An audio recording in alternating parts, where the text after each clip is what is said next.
Hello guys, welcome back to my channel. Another day off na naman. Happy New Year, Merry Christmas. Habol pa.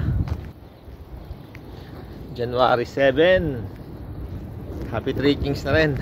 January 7 na. Meron palang ganito. Balot na balot, sobrang lamig. Lamig pa rin, pasok na ang winter. Dito sa Italia. Dito tayo sa Sorgio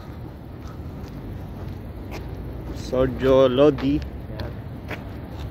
Milano, Lodi, Sorgio. Tapos yan,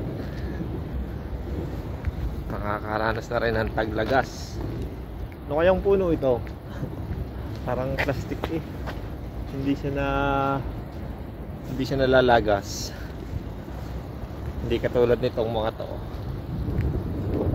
Nalagas na. Part of adaptation ng mga puno to survive the changing of the weather. Ito pa isa saka yung mga yun, yung mga puno na yun yan. Mga wala ng dahon. Bali alas 12, mag-alauna na ng hapon, makulimlim. Pero kahit may araw, kahit sikat ang araw, malamig pa rin. Ano pa kaya yung mga nag-i-snow? Grabe ang lamig. Papunta tayo ngayon sa train station dahil uuwi tayo sa bahay ng kapatid ko.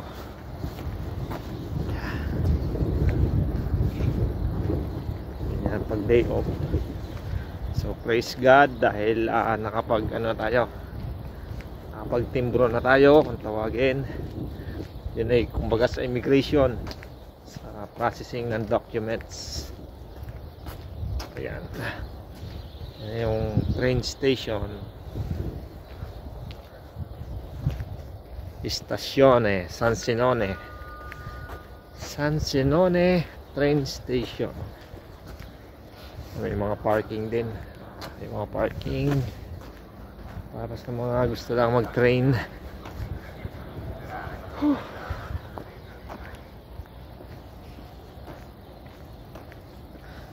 Yan. Tatawid tayo ngayon sa underpass dahil doon tayo sa kabilang linya sasakay.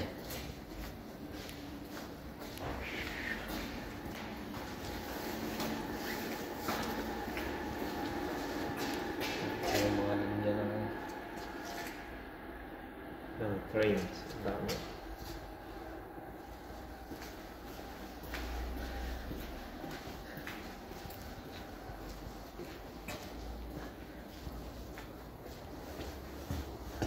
Tapos dito nagtatap nung bayaran, kaya lang wala tayo ngayon ticket.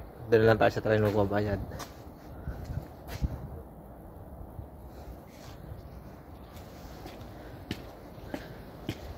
So yun, God bless po sa ating lahat. Ito lang muna yung ating vlog. God bless. See you in the next video. Bye bye.